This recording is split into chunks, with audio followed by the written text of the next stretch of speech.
है तो लोग कयास लगाते हैं, दोषारोपण करते हैं। कोई ईवीएम मशीन पे ठिकरा फोड़ता है, कोई दोबारा चुनाव की बात करता है, कोई बैलेट पेपर की बात करता है, कोई चोरी हो गया, डकैती हो गया। ये सारी बातें बेबुनियाद होती है और असंवैधानिक है। ये सब बकवास है। समय के पास का समय देखिए, पहली बात ये कि जो जीत गया वो जीत गया और जो हार गया वो हार गया, ये मानना पड़ेगा, उनको स्वीकार करना पड़ेगा। आप मान रहे हैं कि मोदी ब्रांड है?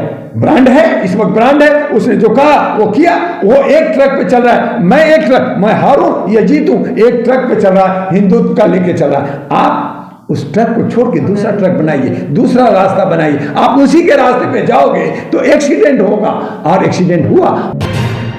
आपको विश्लेषण करना पड़ेगा। आज ये फांसीवादी हमलों के खिलाफ जो लोग खड़े हैं, हमें ये देखना पड़ेगा सब मिलाकर उनकी समूची शक्ति क्या है और इन हमलों का नेतृत्व कौन कर रहा है। जाहिर है कि इन हमलों का नेतृत्व वही बुर्जुआ प्रजातांत्रिक नेता कर रहे हैं, बुर्जुआ डेमोक्रेटिक सेक्शन कर रहा है, जिनकी गलतियों के कारण ये फांसीवाद पैदा हुआ और उनका साथ वो लोग दे रहे हैं वामपंथियों में, सोशल डेमोक्रेटिक लोगों में, जिन्होंने नव उदारवाद के लिए उनका साथ दिया। और जो तीसरा सेक्शन है जो इसका सचमुच इसको नेतृत्व करना चाहिए, वो भयंकर बिखराव और फूट की स्थिति में इधर हमले हो रहे हैं, उनके खिलाफ एक प्लेटफॉर्म पर मुट्ठी तानकर संयुक्त रूप से खड़े होकर हम जनता के बीच में उनके प्रचार प्रसार के जो तमाम ढंग है, जो वो कॉन्सेंसस निर्मित कर रहे हैं, वो करते हैं। पिछली शताब्दी में भी फांसीवाद ने अपनी कॉन्सेंसस जनता के बीच में निर्मित की थी, जिस कॉन्सेंसस के आधार पर 60 लाख योगियों का और 6 करोड़ लोगों की हत्या हुई थी। आज भी वो जो है मतलब वो कॉन्सेंसस जनता के दिमाग में निर्मित कर रहे हैं अपनी सांस्कृतिक वर्चस्व के कारण। तो हम वो एकता हमें निर्मित करनी है जिससे उनकी कॉन्सेंसस के विरोध में हम जनता के बीच में सबसे निचली तहों पर जाकर एक जमाने में आवाज उठा चुके हैं कि ये लोग ऐसे काम करते हैं कि लोग शक न कर पाए। तेलंगाना में बीजेपी थी नहीं, इसीलिए उनको कांग्रेस को दे दिया। राजस्थान में मीडिया ने, यहाँ तक कि गोदी मीडिया ने भी दिखाया था कि कांग्रेस वहाँ जादूगर का जादू चल रहा है, लेकिन ईवीएम का खेल किया। मध्य प्रदेश में ऑलरेडी बैलेट पेपर खुल गए थे रात को, उसकी कंप्लेंट वहाँ पहुँच चुकी है और इलेक्शन कमीशन भी फेयर इलेक्शन नहीं कर पा रहे हैं। अपने अपने लोग पद पे बैठे हुए हैं, अपने अपने एसी वाले ऑफिस में बैठे हुए हैं और सरकार से के साथ मिलकर देश की जनता का पैसा, लेकिन ईवीएम मशीन की वजह से हम लोग हार रहे हैं। कहानी जैसे कि जगदीश जी ने कहा था कि इनको हमेशा जीवन भर के लिए प्रधानमंत्री बना दो, कोई इलेक्शन करने की हमेशा रहता है इलेक्शन कमीशन के निगरानी में।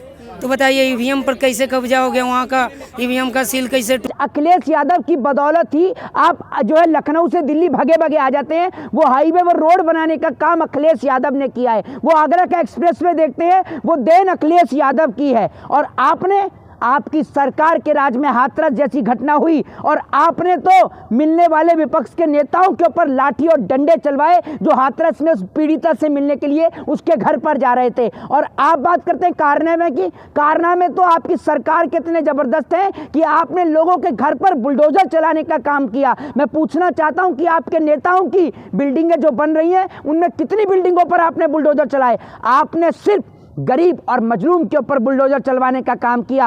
आपकी सरकार के राज में कानपुर के पूर्वांचल देहात में एक और बुलडोजर चलता रहा, दूसरी ओर माँ और बेटी जलती रही, लेकिन आपके मुंह को सांप नहीं सूंघा, आपके मुंह से एक आवाज नहीं निकली। आपकी सरकार के राज में हिंदू मुसलमान के बीच नफरत पैदा हुई। और आप बात करते हैं कि अखिलेश यादव ने क्या काम किया? मुर्दाबाद, मुर्दाबाद।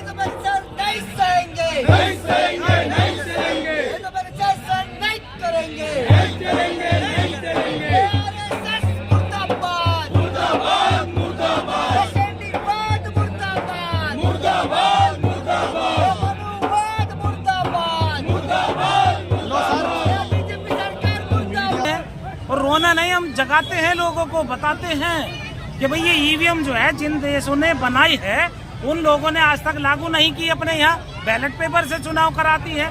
हमारी इंडिया में जो है ये एक बतलाइए मुझे, जब सुप्रीम कोर्ट ने पहले बातचीत की थी और जब सुप्रीम कोर्ट में भी आज कौन बैठे हैं जज, एक ही वर्ग के विशेष के बैठे हैं, SC ST OBC माइनॉरिटीज के, जब सब जगह सब कोई नहीं है, कोर्ट में भी एक ही वर्ग है, तो न्याय व्यवस्था ही चरमरा रही है।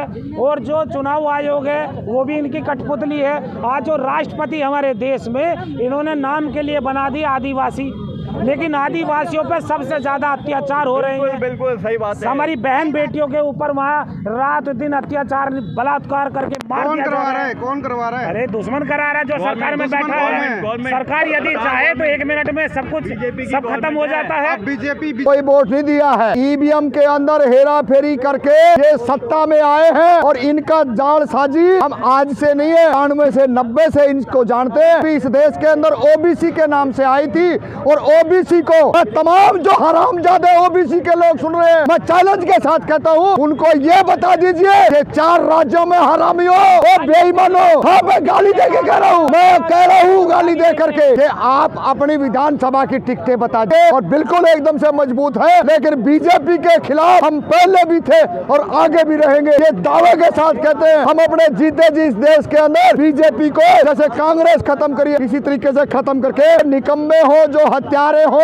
वो इस देश के अंदर कोई मैजिक कहे, कोई 56 इंच की बात करे, लेकिन वो OBC की हत्यारी पार्टी है और OBC का स्ट्रक्चर या बुनियादी ढांचा भारतवर्ष के इतिहास में पहला बार सरकार ने एक निजी कॉर्पोरेट घराना प्रबंधन कर रहे, नियंत्रण कर रहे और उनके लिए नियम नीति सरकार ने बदला।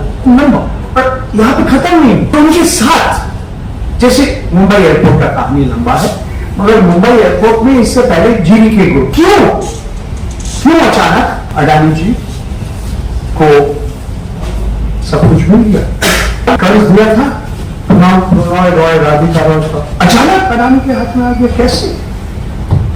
इसके साथ शायद रवीश कुमार का कुछ संपर्क हो सकता है। बहुत लोग ऐसे सोचते, आप सेब खाते ना, आपका सेब कौन वितरण करते हैं? अडानी जी। आपको तला हुआ चीज अच्छा लगता है, समोसा पकौड़ा। भारत के सबसे बड़ा एडिबल ऑयल्स, खाने के लिए जो तेल कौन वितरण करते हैं? अडानी जी। फॉर्चून बांग्लादेश में है, इजराइल में है। मेरा कहना बहुत ही साफ है कि अगर अडानी जी को मदद नहीं मिलता ये संभव नहीं होता। तो आप कहना चाहते हैं ये देश के हित, और मैं कहना चाहता हूं June 2022 which started a public debate on welfare schemes. रेवड़ी आपको याद होगी, state subsidies and freebies, state subsidies and freebies के ऊपर एक RBI ने रिपोर्ट की, जिसके बाद रेवड़ी को लेकर पूरी एक चर्चा भारत में अनलीश की। और एक लाइन में अगर मैं समराइज करूं, बहुत इंटरेस्टिंग डिबेट है और जो बहुत सारे आज की तारीख में ओपिनियन मेकिंग इंस्टीट्यूशंस हैं उसके ऊपर वेलफेयर को लेके हिंदुस्तान में एक नई परिभाषा को डेवलप करने के लिए लगातार आर्टिकल लिखे जा रहे हैं।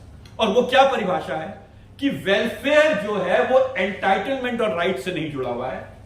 Welfare is all about efficiency in the transfer of benefits, and this efficiency in transfer of benefits is related to the digital transfer, and essentially whether it is welfare oriented or not, ये depend करता है देने वाले की मंशा। No, it is the intent of the giver which defines whether it is truly a welfare measure or it is a non-welfare measure. And this is something that is being written. I don't want to name the institutions. Please do your research and see the range of papers now being produced on redefining the notion of welfare. So all I am requesting to you is कि जब हम ये यात्रा की बात कर रहे हैं तो ये दो सत्य हमारे पास हैं कि कॉर्पोरेट टेकओवर है, डेमोक्रेटिक डाउनस्लाइडिंग है, फासिज्म का खतरा हमारे ऊपर मंडरा रहा है। लेकिन ये जो सिस्टमैटिकली पिछले समय में, लंबे समय में बिल्ड किया गया है और अभी भी बिल्ड किया जा रहा है और बिल्ड किया जाता रहेगा, वो इन छोटी छोटी आइडियाज की जो कॉमन सेंस है, एक कंसेंसस बिल्डिंग है,